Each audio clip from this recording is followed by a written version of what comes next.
ఈ నూతన సంవత్సర ఆరాధనకు మిమ్మల్ని అందరినీ ప్రేమపూర్వకంగా నేను ఆహ్వానిస్తూ ఉన్నాను.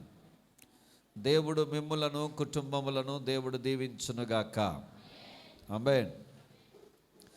ఈరోజు క్లుప్తముగా దేవుని వాక్యమును మనము ధ్యానం చేద్దాం బిడ్డలారా.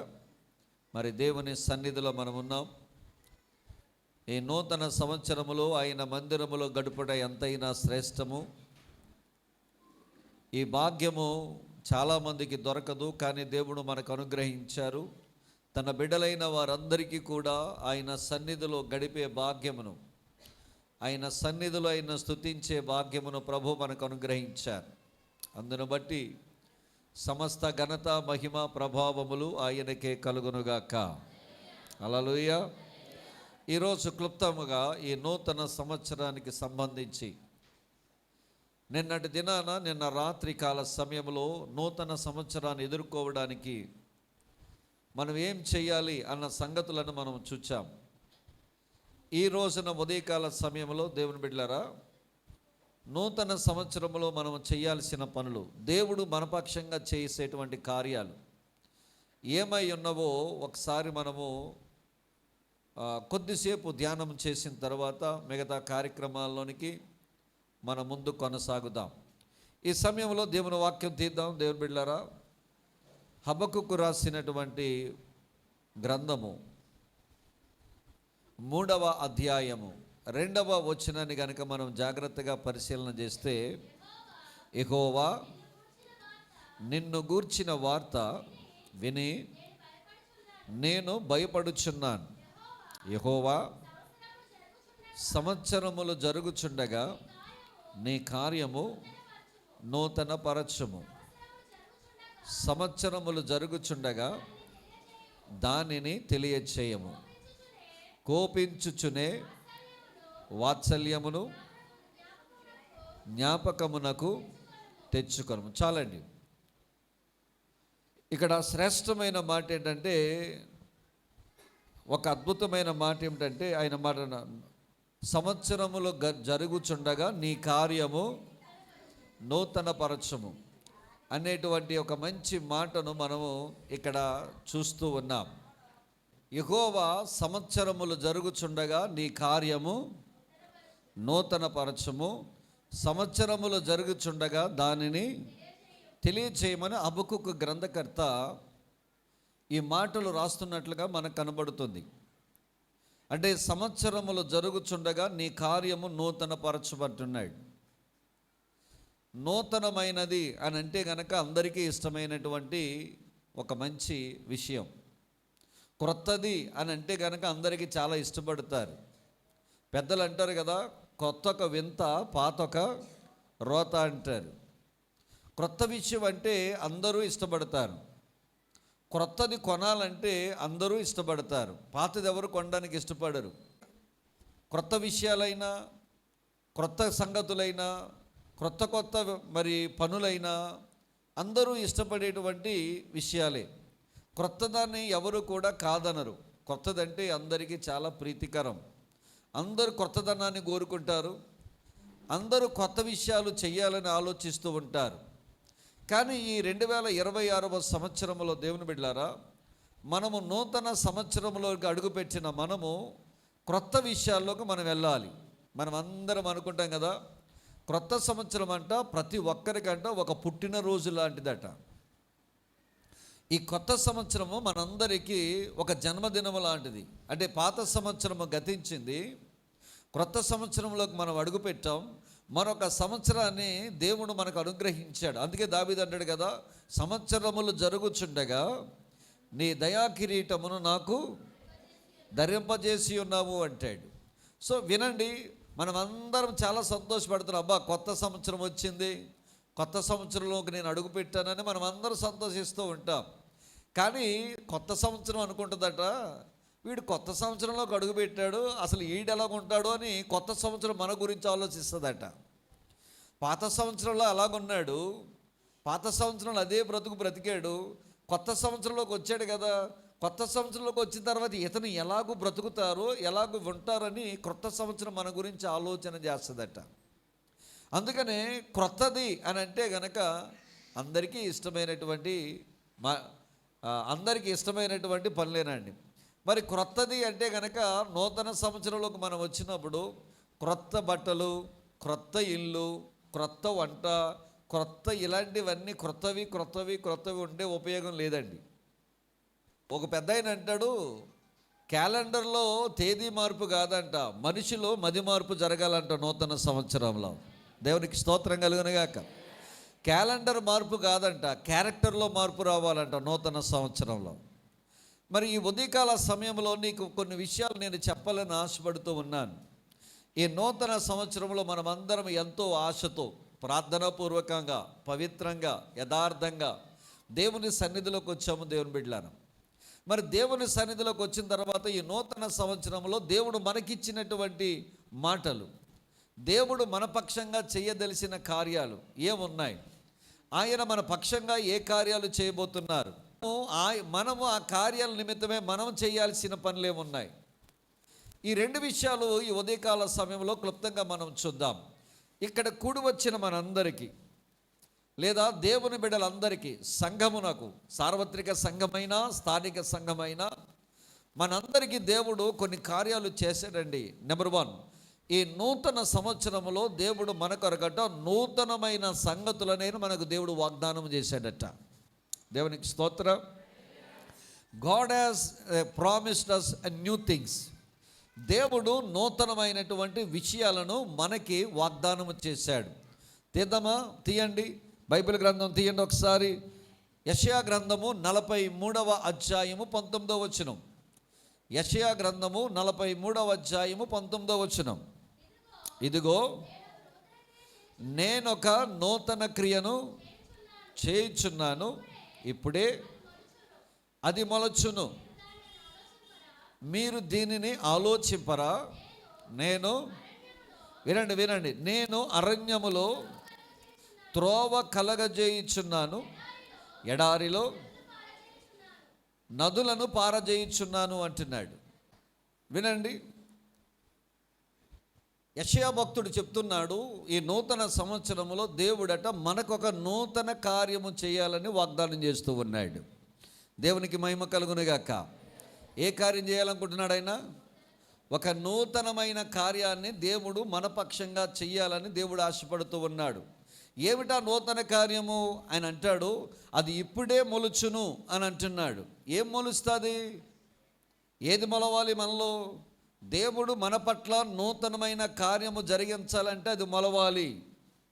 ఏది మొలవాలి అని మనం ఆలోచన చేస్తే కనుక మనలో విశ్వాసం మొలవాలి. దేవుని బిడ్డలారా, మనలో యథార్థత మొలవాలి, మనలో నీతి మొలవాలి, మనలో దేవునికి ఇచ్చిన మాట మీద నిలబడే తత్వం మనకు మొలవాలి.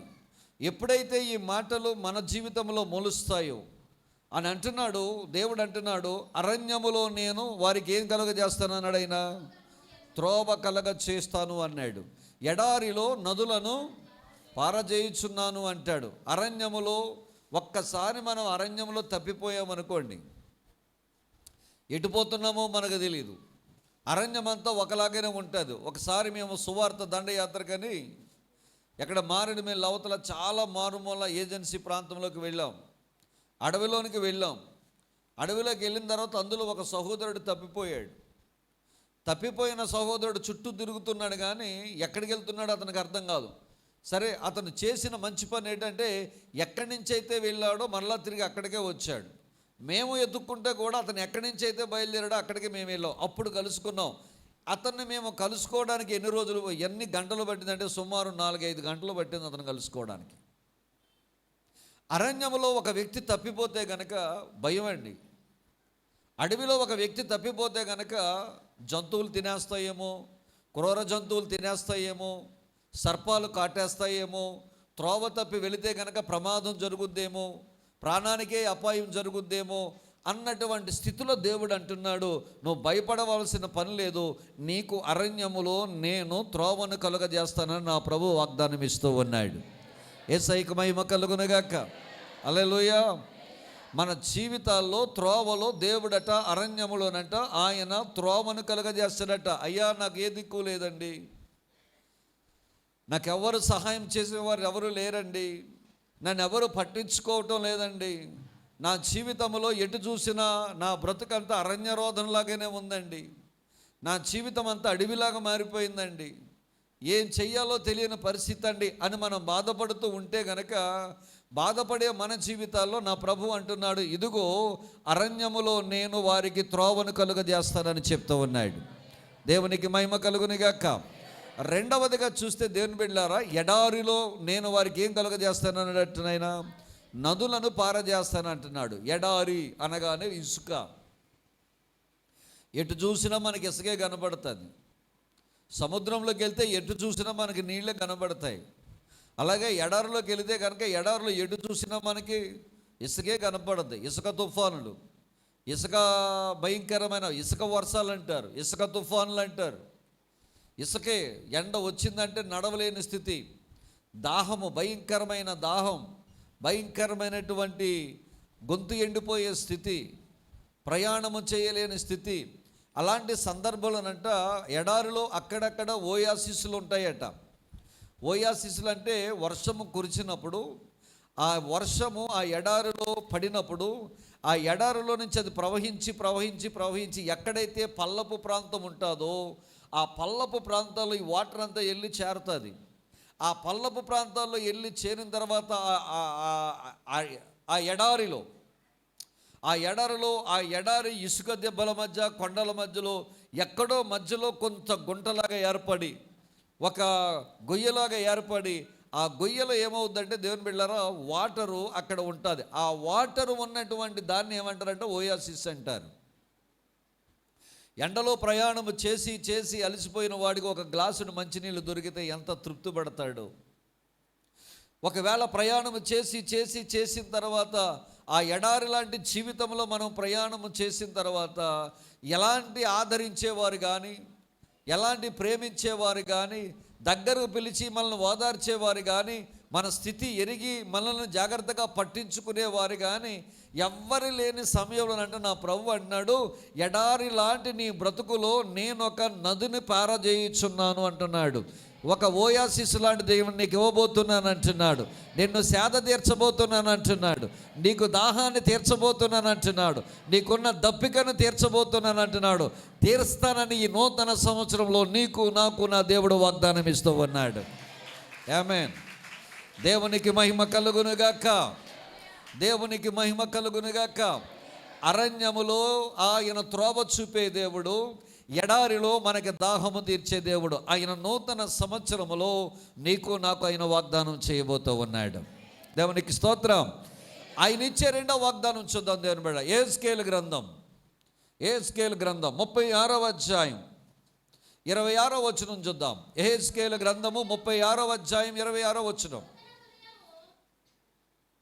నూతన హృదయము మీకిచ్చేదను, నూతన స్వభావము మీకు కలగజేసేదను, రాతి గుండెను మీలో నుండి తీసివేసి మాంసపు గుండెను మీకు ఇచ్చేదను. దేవునికి స్తోత్రం కలుగునుగాక. ఆయన ఇస్తున్నటువంటి రెండవ వాగ్దానం ఏంటో చెప్పమంటారా? పాత సంవత్సరములో, పాత నెలలలో, 12 నెలలలో, 52 వారాలలో మనం ఎలాగైతే ఎంత కఠినమైన హృదయం అయితే కలిగి ఉన్నామో, 2 రకాలుగా హృదయం కఠినమైపోద్దండి. ఒకటి, నమ్మిన వారు మోసం చేసినప్పుడు హృదయం కఠినమైపోద్ది.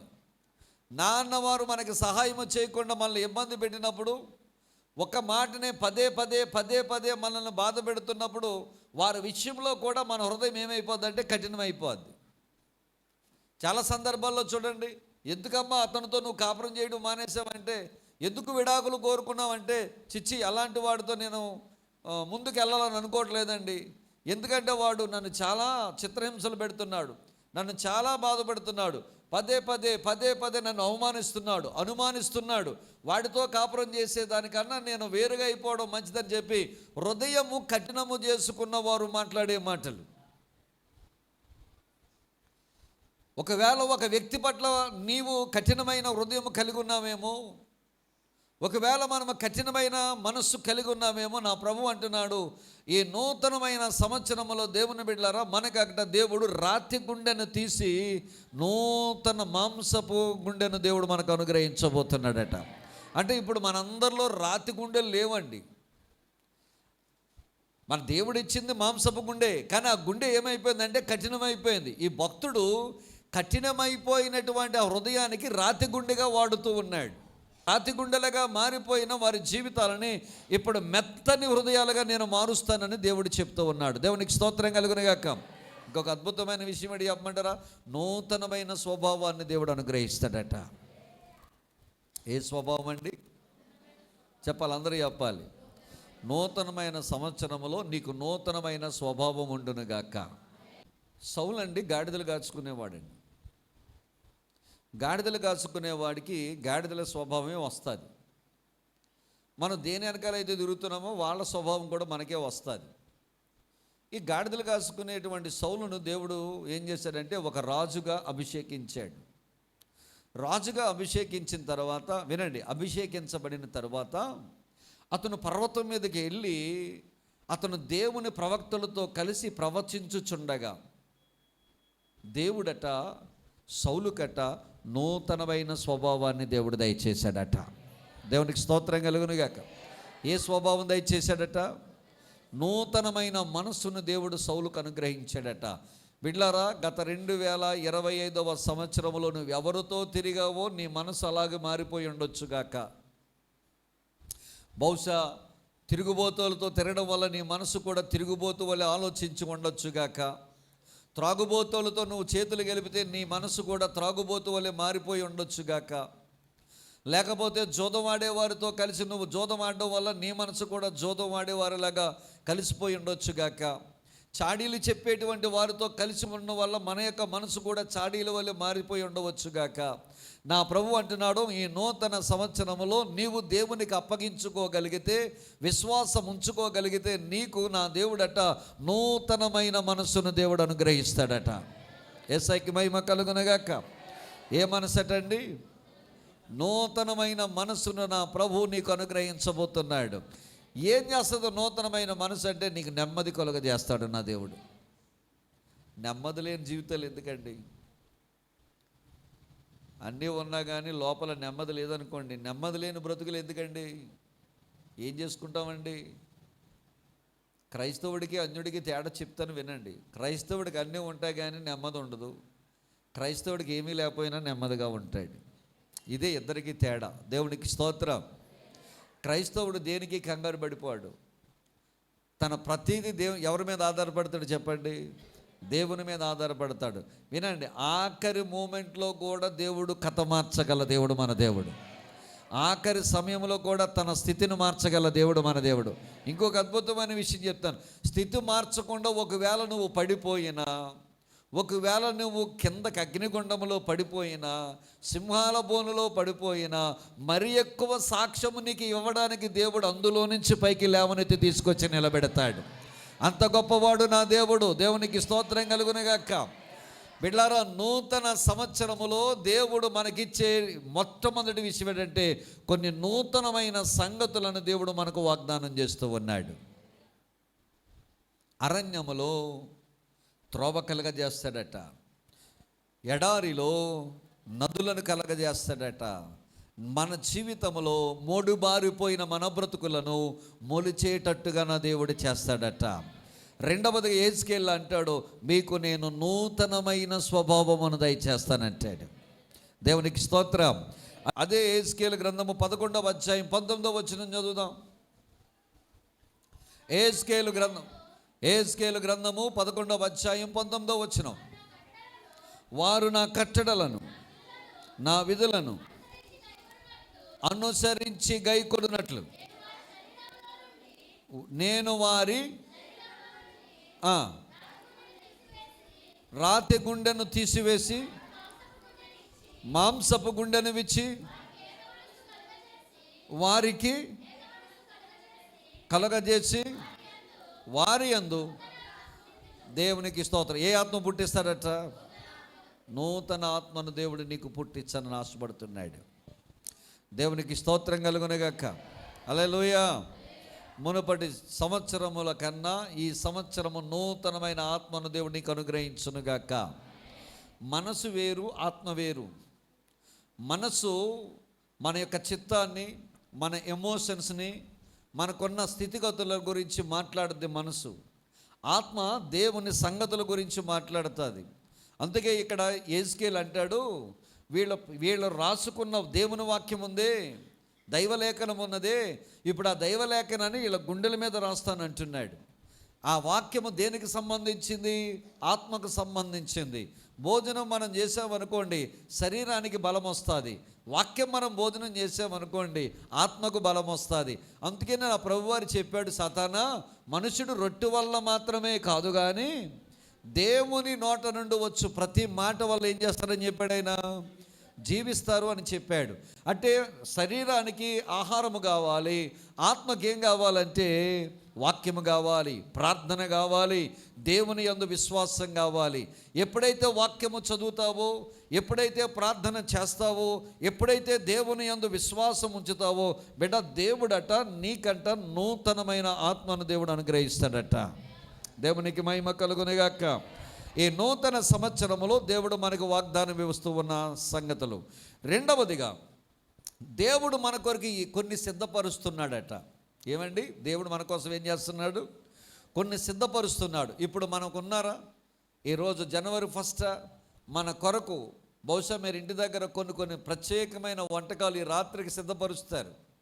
చుట్టాలను పిలవచ్చుగాక, మీ బంధువులను పిలవచ్చుగాక, లేదా కొన్ని సిద్ధం చేసుకుని, ఆల్రెడీ సిద్ధం చేసుకుని మీరు ఇక్కడ వచ్చి ఉండొచ్చుగాక.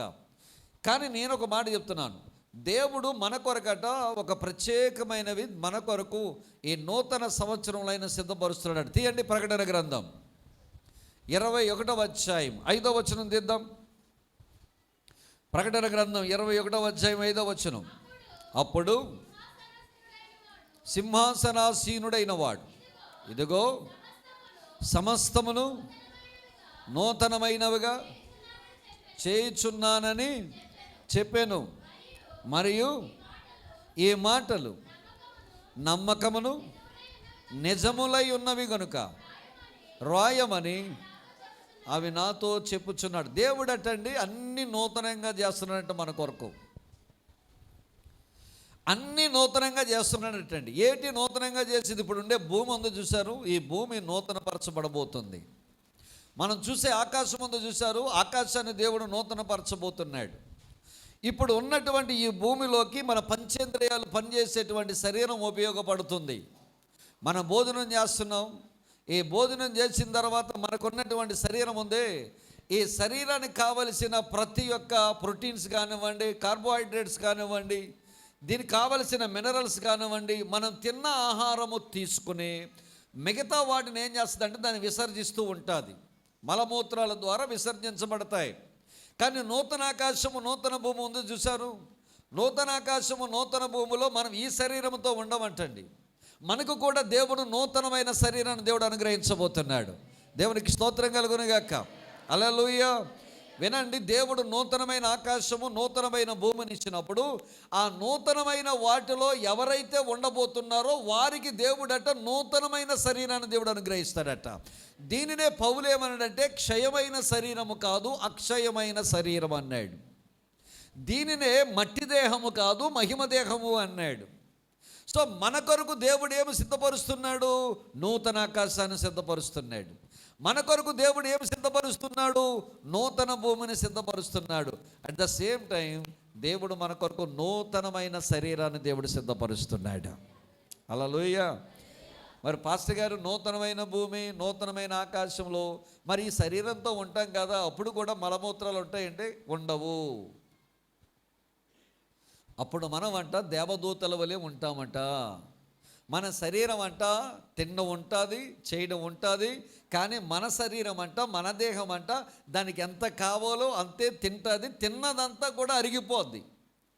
తిన్నదంతా కూడా మనం తినినదంతా కూడా జీర్ణమైపోద్ది. ఇక బయటికి వెళ్ళేది ఏముండదట. అట్టి మహిమ కలిగిన లోకము, అట్టి నూతనమైనటువంటి ఆకాశము, అట్టి నూతనమైన భూమి, ఆ భూమి మీద ఉన్నవన్నీ కూడా నూతనంగానే ఉంటాయి. మోసాలు ఉండవు. మీరు ఇప్పుడు ఇంటికి వచ్చారా, ప్రార్థనకు వచ్చారా? ఇంటికి వచ్చిన వాళ్ళందరూ ఇంటి దగ్గర ఎవరిని కాపలా పెట్టకుండా మీరు వస్తే కనుక, కాపలా పెడితే వెరీ గుడ్. కాపలా పెట్టకుండా మీరు అందరూ ఇంటికి వచ్చేసారనుకోండి, ప్రార్థనకు వచ్చారనుకోండి, ప్రార్థనకు వచ్చిన మీరు అందరూ ఇంటికి తాళాలు వేసి వచ్చారా, వేయకుండా వచ్చారా? ఎవరు మాట్లాడతలేదు. నిజం చెప్పండి, లేదా ఎవడైనా ఇంటి నెమ్మదిగా మళ్ళీ మీ ఇంటికి వెళ్తాడు తాళమే లేదంటే కనుక. అందరం మనం ఎక్కడికి వచ్చాం? ఏం వేసి వచ్చాం మనం? ఎందుకు వేసి వచ్చాం? భయం. ఏం భయం? దొంగల భయం. లోపల ఏమున్నాయో మనకు తెలీదు. ఉన్నా లేకపోతే బీరువా చిన్నదైనా కప్ప మాత్రం పెద్దదే వేస్తాం. చూసిన వాళ్ళందరికీ ఎంత పెద్ద కప్ప వేసిందంటే లోపల ఏయో పెద్ద పెద్దవి ఉన్నాయనుకుంటారని జనాలు అనుకుంటారని ఏమో మనకు తెలియదు. కానీ సో ఎందుకేసి వచ్చామంటే ఈ భూలోకములు అంతా కూడా ఏంటంటే మోసం, దొంగతనం ఇవన్నీ ఉంటాయి. కానీ నూతన భూమిలో ఏమీ ఉండదు. దేవుని బిడ్డలారా, తాళాలు వేసుకోవాల్సిన పని ఉండదట, సిగ్నల్ లైట్స్ పని ఉండవట, కోర్టులు పని ఉండవట, పోలీసు వాళ్ళు పని ఉండవట. మనం అంటారే పెద్దోళ్ళు, ధర్మము 4 పాదాల మీద నడుస్తుందని. ధర్మము 4 పాదాల మీద నడుస్తుందట. ఒకవేళ నీ యొక్క ధనం ఎక్కడైనా పడిపోతే మరలా నువ్వు తిరిగి వచ్చేంత వరకు నీ ధనం అక్కడే ఉంటుందట. ఆ భూమిలోకి రావాలని ఎంతమంది కోరుకుంటున్నారో నాకు తెలియదు. కానీ ఇది ఎప్పుడు దొరుకుద్దంటే మనము నూతన శరీరాన్ని ధరించుకున్న తర్వాత నూతన భూమి, నూతన ఆకాశంలోకి మనం వెళతాం బిడ్డలారా.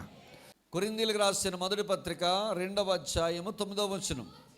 ఇందును గూర్చి దేవుడు తన్ను ప్రేమించు వారి కొరకు ఏమి సిద్ధపరిచెనో అవి కంటికి కనపడలేదు, చెవికి వినబడలేదు, మనుష్య హృదయమునకు గోచరము కాలేదు. కానీ అన్నీ రాయబడి ఉండి ఈ నూతన సంవత్సరంలో దేవుడు నీ కొరకు సిద్ధపరిచింది నీ కంటికి కనపడదు, నీ చెవికి వినబడదు, నీ హృదయానికి అగమ్య గోచరం అంటే నీకు అర్థం కాదు.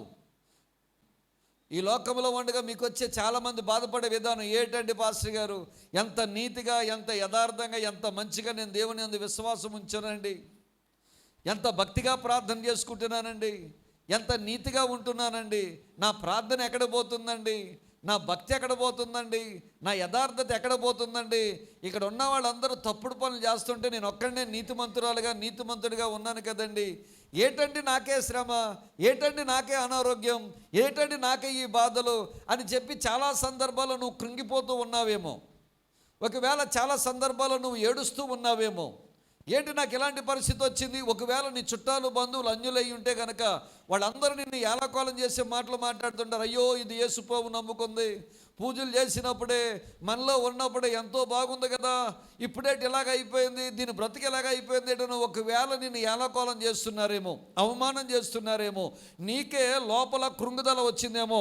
నీకు ఒక మంచి మాట చెప్తున్నాను, ఈ ఉదయకాల సమయంలో నువ్వు చేసిన భక్తి, నువ్వు చేసిన ప్రార్థన, నువ్వు జీవించే యథార్థత, నువ్వు బ్రతికే నైతికమైన జీవితం, ఇవన్నీ దేవుడు మర్చిపోయే దేవుడు కాదు.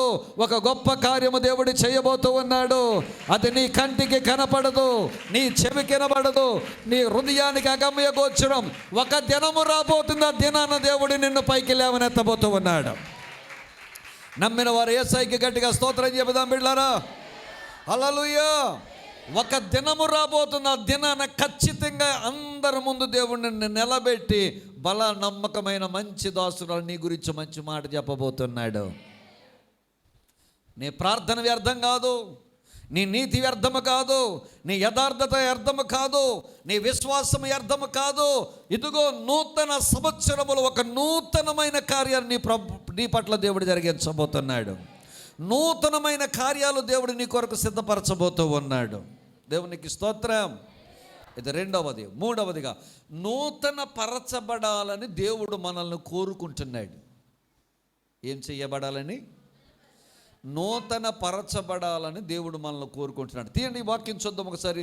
రోమీయులకు రాసిన పత్రిక 12వ అధ్యాయము 1వ వచనం చదవండి. కాబట్టి సహోదరులారా, పరిశుద్ధమును దేవునికి అనుకూలమునైన సజీవ యాగముగా మీ శరీరములను ఆయనకు సమర్పించుకొనుడని దేవుని వాత్సల్యమును బట్టి మిమ్మును బతిమాలుచున్నాను. ఇట్టి సేవ యుక్తమైనది, ఈ లోక మర్యాదను అనుసరింపక ఉత్తమమును అనుకూలమును సంపూర్ణమునయ్యున్న దేవుని చిత్తమేదో పరీక్షించి తెలుసుకొనున్నట్లు ఏం మారాలంట? మనస్సు మారి నూతన మగుట వలన ఏం జరుగుద్దట? రూపాంతరము పొందుడి. దేవునికి స్తోత్రం. నూతన సంవత్సరంలోకి వచ్చామంటే మనం రూపాంతరం చెందాలండి. పాస్టర్ గారు తేదీ మార్పే తప్ప మదిలో మార్పు లేకపోతే ఎందుకండి? క్యాలెండర్లో మార్పే తప్ప క్యారెక్టర్లో మార్పు లేకపోతే ఎందుకండి? మీలో తాజ్పాముని ఎంతమంది చూశారు? తాజ్పాముని టీవీలో కాదు, డైరెక్ట్గా ఎంతమంది చూశారు? టీవీలో చూసిన వాళ్ళు చాలామంది ఉంటారు, చచ్చిపోయిన తర్వాత చూసిన వాళ్ళు చాలామంది ఉంటారు. లైవ్లో తాజ్పాము చూసి ఇలా పడగిప్పు నీ మీద పడినప్పుడు ఎప్పుడైనా చూసావా? చూస్తేనే ఉండగలవా? వినండి వినండి వినండి. పాముకు ఒక లక్షణం ఉందండి. పాముకు ఒక లక్షణం ఉంది. ప్రతి సంవత్సరం అది 2-3 సార్లు అట పైనున్న పొరను, దాన్ని కుబుసం అంటారు, కుబుసాన్ని వదిలేస్తుందండి. ఆ కుబుసాన్ని వదిలేటప్పుడంట వినండి, అది బండకేసి రాసుకుంటుందట. బండకేసి రాసుకున్నప్పుడు, తలను బండకేసి రాసినప్పుడు, ఆ బండకేసి లాగుతూ ఉన్నప్పుడు ఈ కుబుసాన్ని ఎప్పుడైతే పెట్టి లాగిందో శరీరం అంతా గాయాలు అవుద్దటండి. శరీరం అంతా ఎప్పుడైతే గాయమైందో ఆ గాయము లెక్క చేయకుండా పైనున్న పొరంతా కూడా ఊడిపోవడం వల్ల మళ్ళీ నూతనమైన శరీరం, దానికి పై శరీరం వస్తుంది. బాధాకరమైన విషయం ఏంటంటే, పాము పై పొర అయితే వదిలిపెట్టేసింది కానీ దానికి లోపల విషం ఉంది చూశారు, దానికి లోపల మార్పు జరగల. దానికి ఎక్కడ మార్పు జరిగింది? దానికి పై మార్పే జరిగింది. అంటే కుబుసం వదిలిపెట్టింది, పై పొర వదిలిపెట్టింది తప్ప లోపల దానికి ఉన్న స్వభావము, ఆ స్వభావం ఏంటంటే విషం యొక్క స్వభావం, దాన్ని వదిలిపెట్టలేదండి. క్రైస్తవులుగా మనం ప్రతి సంవత్సరము ఏదో పాము పొర వదిలినట్లుగా వదిలేయడం కాదు, కానీ లోపల కూడా కొంచెం మార్పు రావాలి దేవుని బిడ్డలారా. నా ప్రభువు పైరూపమును చూచేవాడు కాదు. మన ఆయన ఏం చూస్తాడు? అంతరంగములను పరిశోధించే దేవుడు.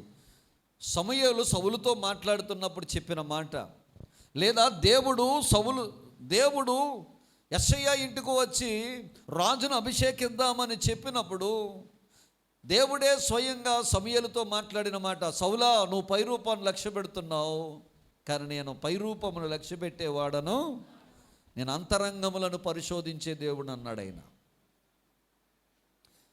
రక్షణ అంటే ఏంటండి? బాప్తిసం తీసుకున్న వాళ్ళందరూ చేతులు పైకి ఎత్తండి. సకల బాప్తిసాలు ఉండవు, ఎక్కడైనా ఉంటాయంటారా? సగం బాప్తిసాలు ఉంటాయంటారా? పూర్తి బాప్తిసాలు ఉంటాయంటారా? ఏమండి, బాప్తిసం ఇచ్చిన పాస్టర్ గారు తప్పు అంటారా? తీసుకున్న నీది తప్పు అంటారా? లేకపోతే మీరు రక్షించబడాలని తలంచిన దేవుడిని తప్పు అంటారా? అసలు ఎవరు తప్పు? దించండి. మీరు చేతులు బాగా పైకి ఎత్తారు. ఈసారి 2 చేతులు పైకి ఎత్తేసేసారి గట్టిగా స్తోత్రం చెప్పండి. రక్షణ అంటే ఏంటో చెప్పమంటారా? నీటిలో మునిగి లేచిపోవడం కాదండి రక్షణ అంటే. తీతు పత్రికలో ఒక మంచి పౌలు చెప్తాడు, తీతుకు చెప్తాడు. తీయండి, తీతు పత్రిక తీయండి. తీతు పత్రిక 3వ అధ్యాయం 5వ వచనం. మనము నీతిని అనుసరించి చేసిన క్రియమూలముగా కాక, అంటే మనం చేసిన నీతిమైన పనుల వల్ల కాక, మనం మంచి చేశానండి, దాన ధర్మాలు చేశానండి, లేకపోతే అయ్యి ఇచ్చానండి, ఈ దానం ఇచ్చానండి, ఆ దానం ఇచ్చానండి, మనం ఇచ్చిన దానముల వలన కాక, మనం చేసిన నీతి క్రియల వలన కాక, తన కనికరము చొప్పుననే పునర్జన్మ సంబంధమైన, అంటే పునర్జన్మ సంబంధమైన స్నానం అంటే బాప్తిస్వం ద్వారా, స్నానము ద్వారాను పరిశుద్ధాత్మ మనకు నూతన స్వభావము కలుగ చేయుట ద్వారాను మనలను రక్షించెను. దేవునికి స్తోత్రం చెప్పండి ఒకసారి. ఇప్పుడు రక్షణ పొందాము అంటే గనక పరిశుద్ధాత్మ వలన మనకి ఎలాంటి స్వభావం రావాలి? నూతనమైన స్వభావం రావాలి. నీకు నూతనమైన స్వభావము రాలేదు అంటే గనక రక్షణ అయితే తీసుకున్నానని అనుకుంటున్నావు కానీ నువ్వు నిజంగా రక్షించబడిన దానవు, రక్షించబడిన వాడవు కావు. ఏమిటి పాస్టర్ గారు నూతన స్వభావం అని మనం ఆలోచన చేస్తే, ఇంతకుముందు మనము అబద్ధాలు ఆడేవాళ్ళం. ఇప్పుడు మనం ఏం ఆడకూడదు? ఏంటో ఎందుకు సౌండ్ పెంచండి. ప్రతిరోజు మనం ఆడేదేంటి? అబద్ధాలే. మరి ఇలా ప్రతిరోజు మనం చిన్నదానికి పెద్దదానికి అబద్ధాలు ఆడితే మనం రక్షించబడినట్ట? దేవుని బిడ్డలు రక్షించబడిన వారి నోట బూతు మాటలు, సరసోక్తులు ఇవి రాకూడదు. మరి మన నోట బూతు మాటలు వస్తున్నాయంటే కనుక మనం రక్షించబడ్డామా? ఇప్పటికొచ్చి నేను ఒక్క బూతు మాట కూడా మాట్లాడలేదన్న వాళ్ళు ఎవరైనా ఉంటే కనుక డైరెక్ట్గా తీసుకెళ్ళి ఈనాడు పేపర్లో మొదటి పేజీలు వేసి దండెట్టి నీకు బొట్టెట్టి నమస్కారం పెడతాం.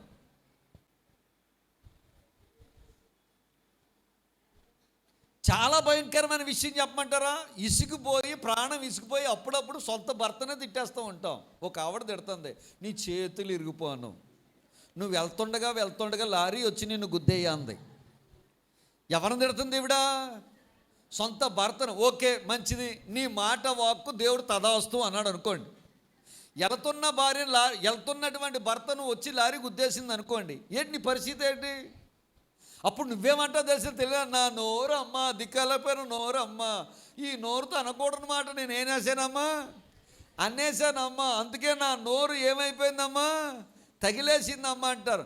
ఇలాంటి నీ మాటలో ఎదుటివారికి తగిలేస్తాయి అనుకున్నప్పుడు మనము బూతి మాటలు, శాపగ్రస్తమైన మాటలు మాట్లాడడం మానేసి ఆశీర్వాదపు మాటలు మాట్లాడదాము గాక. ఆశీర్వాదపు మాటలు మన నోటమ్మట వచ్చును గాక. మీ పిల్లల్ని దీవించండి. ఒరే పనికిమాలినోడా, ఎదవా, ఆడలా తయారవుతావు ఎట్రా, ఆ తాగుబోతాడా తయారవుతావు ఎట్రా, నీ బావులా తయారవుతాడరా తిట్టుకో, దీవించు. నువ్వు యేసయ్యను నమ్ముకున్నావుగా, ప్రార్థన చేస్తున్నావుగా, నీతిగా ఉన్నావుగా, యథార్థంగా ఉన్నావుగా, ఏదో ఒక రోజు నువ్వు ప్రార్థన చేసిన పెదవులే నీ బిడ్డను దీవిస్తే నీ బిడ్డ ఉన్నతమైన స్థితిలో నిలబడతాడు, నీ కూతురు ఉన్నతమైన స్థితిలో నిలబడద్ది. అది జరగాలంటే పోకిరి మాటలు, బూతులు, సరసోక్తులు గాక పవిత్రమైన మాటలు నీ నోటమ్మట వచ్చునుగాక. ఆ మాటలు వస్తే మనం మారు మనసు పొందినట్టు, రక్షణ పొందినట్టు. చాలా ఉన్నాయి ఇలాంటి విషయాలు, చాలా విషయాలు ఇలాగ ఉన్నాయి. పౌలు అంటాడు, తీతు, రక్షణ నీకు కలగాలంటే గనక రక్షణకు సంబంధించిన జీవితం మనం ఏం చేయాలంటాడు?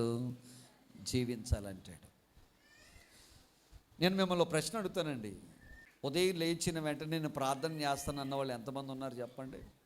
అబద్ధం ఆడకూడదండి. ఇది ఎప్పుడే చెప్పాను, అబద్ధం ఆడకూడదండి. అసలు అబద్ధం ఆడకూడదు. నాకు తెలుసు కొంతమంది బిడ్డలు ఉన్నారు, నా ఉదయానికి తెలుసు వాళ్ళు. నీవు ఉదయాన్నే లేచిన వెంటనే నేను ప్రార్థన చేస్తున్నాను పాస్టర్ గారు అన్నవాళ్ళు మీరు చేతులు పైకెత్తారు, చాలా సంతోషం, చాలా వందనాలు.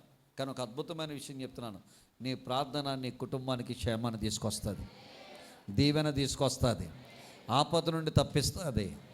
ఏదో ఒక దినాన ఆ ప్రార్థన నేను ఉన్నతమైన స్థితిలో నిలబెడత బిడ్డలారా. దేవునికి స్తోత్రం కలుగునుగాక. హల్లెలూయా. సంఘమంతా ఏకమై ప్రార్థన చేయగలిగితే, సంఘమంతా ఏకమై ప్రార్థన చేయగలిగితే సాతానుయుడి యొక్క కోట గోడల పునాదులను కదిలించగలిగిన శక్తి ప్రార్థనకు మాత్రమే ఉంది. దేవుని బిడ్డలారా, దేవునికి స్తోత్రం. హల్లెలూయా. పై మార్పే కాదు, లోపల మార్పు ఉండాలి. అందుకనే హబక్కూకు అంటాడు, సంవత్సరములు జరుగుచుండగా నీ కార్యము నూతనపరచమంటాడు. ఏమండి, పాత స్వభావంలో మనం ఉన్నప్పుడు దేవుణ్ణి అడగాలి, అయ్యా ఈ పాత స్వభావం వద్దు. చాలా సందర్భాల్లో మనం అక్కడ ఇక్కడ తప్పుడడుగులు వేస్తూ ఉంటామండి. శరీరంలో ఉన్నాం కదండి, ఈ శరీరమును బట్టి శరీరం మనల్ని చాలా సందర్భాల్లో, మన శత్రువు పక్కోడు కాదండి. చాలా సందర్భాల్లో మనం అంటే శత్రువు సాతాను అనుకుంటాం, కాదండి. లేదా శత్రువు పలానావాడు కాదండి, మన శత్రువు మన శరీరమే. చాలా సందర్భాల్లో ఈ శరీరం మన మాట విందండి, మన శరీరం మాట వినేటట్టుగా అదే చేసుకుంటుందండి. మీలో చాలామంది ఇప్పుడు చూడండి కూర్చోలేకపోతున్నారు. శరీరం అంటుంది, కూర్చోలేకపోతున్నావే, ఈడు బుర్ర తినేస్తున్నాడే, ఎందుకు వచ్చిన అదొక గొడవ, అనవసరంగా త్వరగా వచ్చేసానేమో, సరిగ్గా భోజనం టైకి వెళ్తే సరిపోయాను కదా, ఈ క్లాస్ అంతా ఎవడంటాడని శరీరం అంటుంది. లోపల ఆత్మ అంటది, ఈ నూతన సంవత్సరంలో ఈ మాటలు వింటే మనకి శ్రేష్టమని ఆత్మ అంటూ ఉంటుంది. దేవునికి స్తోత్రం కలుగునుగాక. హల్లెలూయా. శరీరం మనకు సహకరించదు. అందుకనే పౌలు అంటాడు, శరీరమును మనమంట లోబరుచుకోవాలట.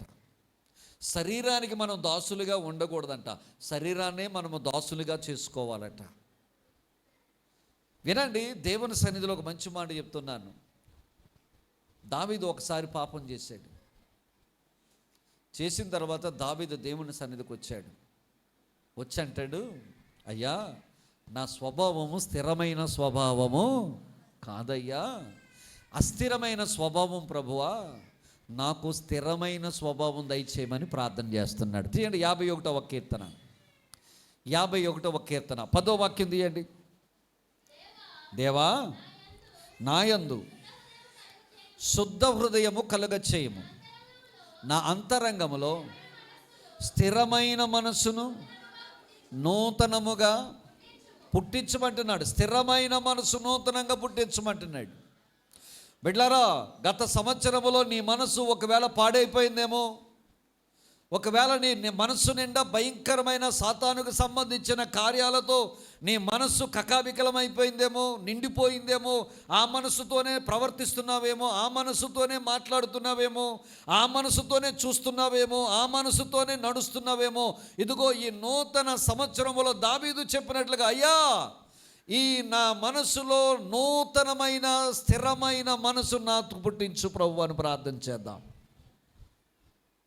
స్థిరమైన నూతనమైన మనసు, నూతనమైన స్థిరమైన మనసు నాకు పుట్టించు ప్రభు అని నువ్వు ప్రార్థన చేయగలిగితే, స్థిరమైన మనసును నూతనమైన మనసును ప్రభు నూతన సంవత్సరంలో మనకు అనుగ్రహిస్తాడు.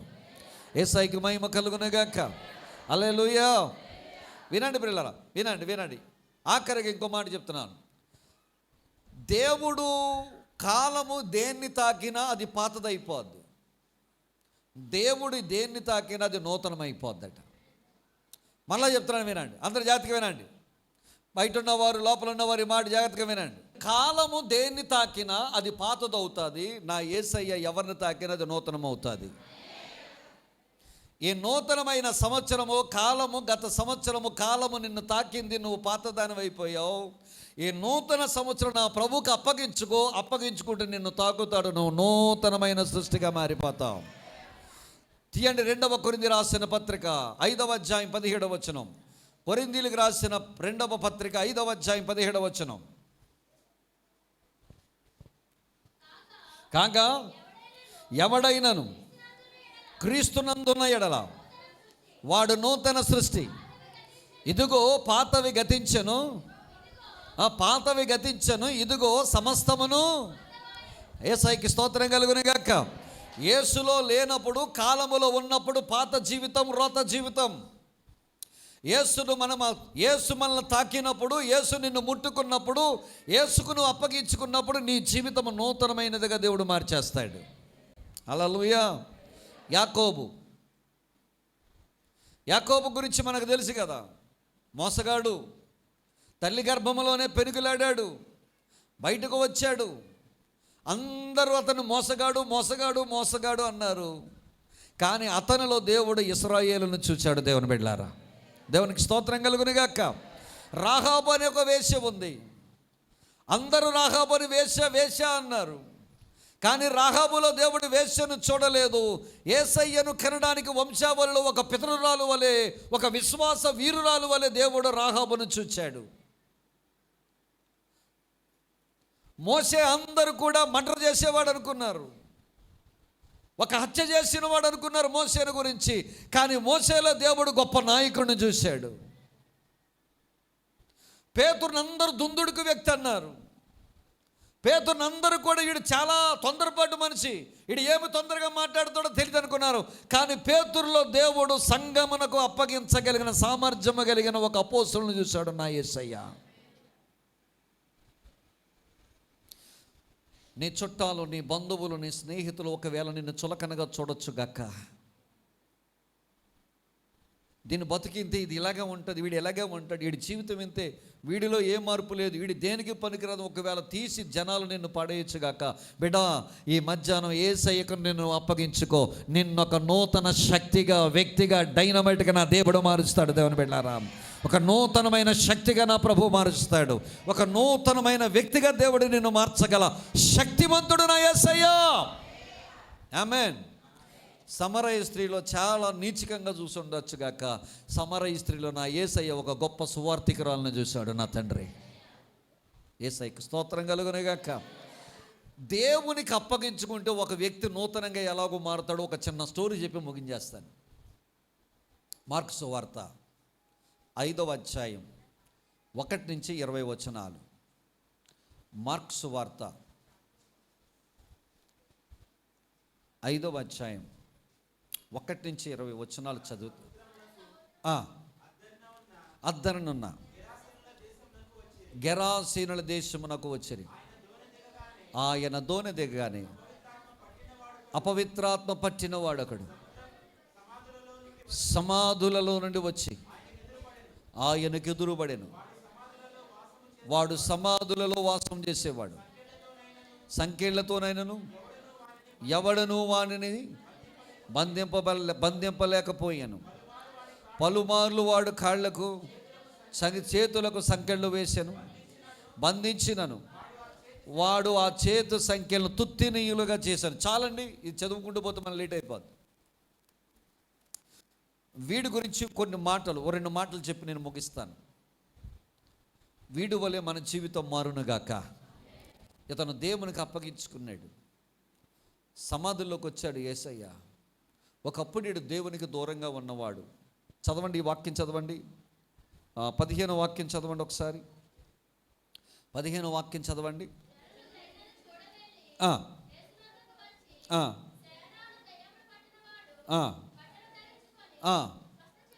స్వస్థ చిత్తుడై కూర్చుండుట చూచి, ఏ చిత్తుడై ఉండుట చూచి, స్వస్థ చిత్తుడు అంటే ఏంటి చెప్పండి? స్వస్థత ఎక్కడ పొందాడు?